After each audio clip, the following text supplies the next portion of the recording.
told an example of a synchronicity, and Campbell was a very pragmatic guy, very spiritual, but also very pragmatic, and not into spooks or ghosts or mysticism at all.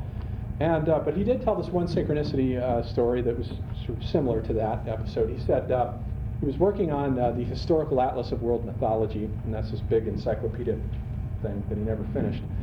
And he was studying about the Kung Bushmen. And he happened to be one of the Kung Bushmen, I'm sorry? Kung, K-U-N-G, the Kung Bushmen of the Kalahari Desert. And apparently one of their sacred deities is the praying mantis. And he said, I happened to get up at that point to take a break, and there are two windows. He and his wife, this apartment in Manhattan where they lived for something like 40 years. And he went over to this window that had rarely been opened, maybe once in the entire 20, 30 years that they'd been in this apartment. At that point, he just feels the need to go open it and stare out over the balcony. And he's looking on the window ledge, and he says there's this little praying mantis just at that moment. Very odd, rare occurrence for this thing to be that high up as well. And it's crawling along, and it's just sitting there peering up at him. And he said, I swear it had the face of a bushman. The physiognomy of the bushman face, if you've ever seen pictures of them, does somewhat resemble a praying mantis.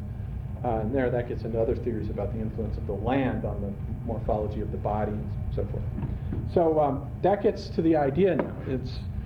These echoes are coming in, and they're resounding back the process of transformation that is going on within you. And we can't speak of why it's happening. That's why he uses the term acausal. The mind can't construct precisely what's going on there, but something is happening.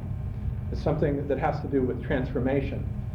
Erich Neumann, probably the greatest of all of the Jungians after Joseph Campbell, writes a very interesting theoretical essay on how this might work. He gets into this very difficult vocabulary about the possibility of when you come to a point in your life where you're ripe for a spiritual transformation, where you sort of run into a brick wall. Everything that you've been doing to build your life up to this point simply isn't working any longer. And then if those inner resistances can be overcome and you can begin the process of transformation, he says somehow it may be that energies are spilling over from the psyche into the material world around you, and they're coming back as echoes. And there again, it gets very speculative. What's happening there? Well, we don't know. All we know is we have the empirical experience that the phenomenon is going on. I actually happen to have, the only time where I really had a run of these synchronicities happened during a period when I was undergoing a very intense emotional crisis, and I was having these things all over the place. And in fact, I happened to be reading the essay by Heinrich Zimmer that I had assigned for tonight, and I had just come, I'll never forget it, I had just come to the passage where I was reading about, he's talking about the Pied Piper, and how the Pied Piper have let all the rats out, and then the town refuses to pay him, so he leads all the children out. And no sooner had I read that passage, and I happened to have the radio on in the background, and it was in between songs, and the DJ came on, and he said, man, that music was so bad it made all the rats leave my apartment. Right as I had read that, and I thought, and that's, you just get the goosebumps, you don't know there is no other response. It's like, whoa. And then I had been having a whole bunch of them. They had been clustered very tightly together. And then as you'll notice as you get out of the transformative periods and you get to a more stable period, they occur few and far between. So they seem to increase in frequency when you're undergoing a transformation.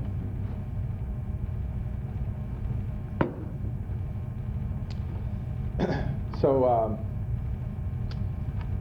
another thing that may help is what is causality? What do we mean by it? And there are two generally opposed ways of, at least in the Western tradition anyway, of making sense out of the world around us. And really the natural scientist on the one hand and the poet on the other personify this very well. The principle of causality, if we just say the causality principle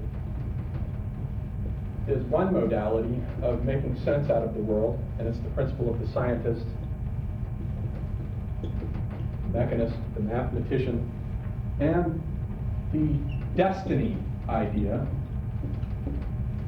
that is common to poets, and particularly great tragedians have the sense of this.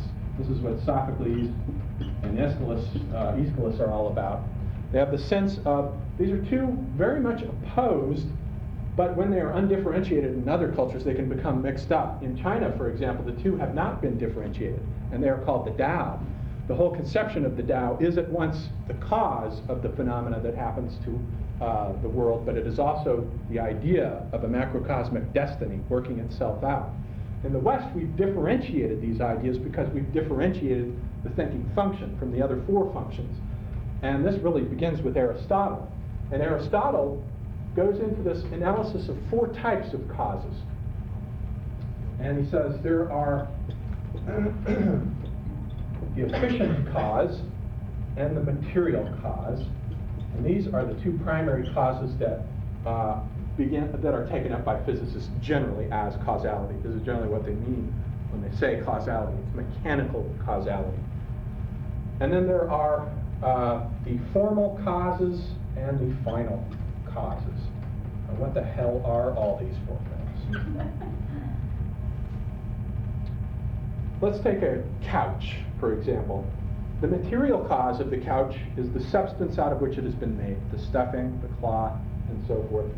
The efficient cause of the couch's existence is how it has been assembled, how it has been put together. A person has put it together and has assembled it in a certain way. The formal cause will be the idea, the ground plan that the person had in their mind of assembling the couch.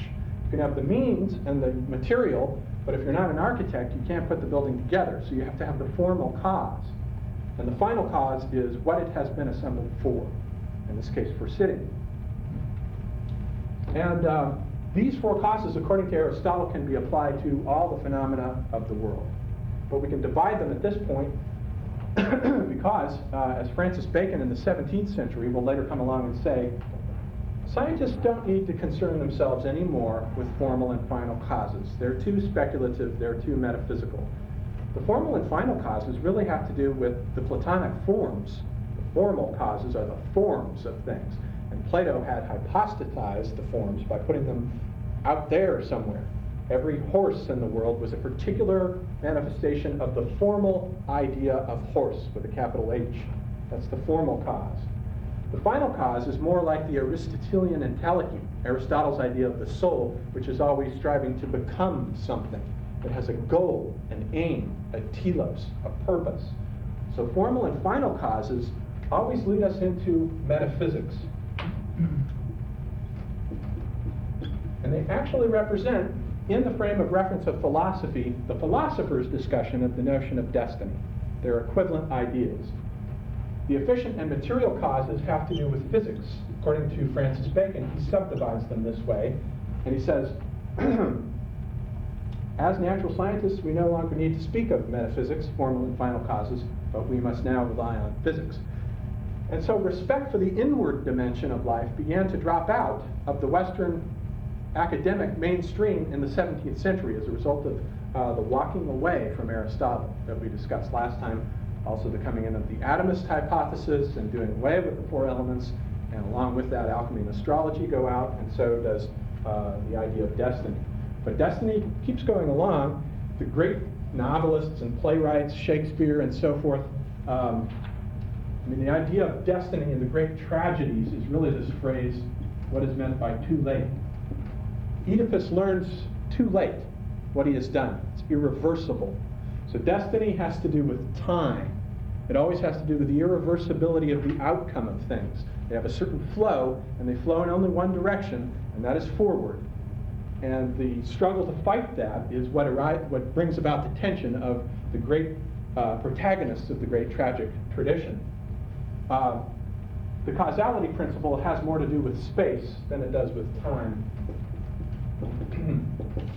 Physicists will sometimes speak of causal processes, and this is particularly true in the Newtonian tradition, as though they were theoretically reversible.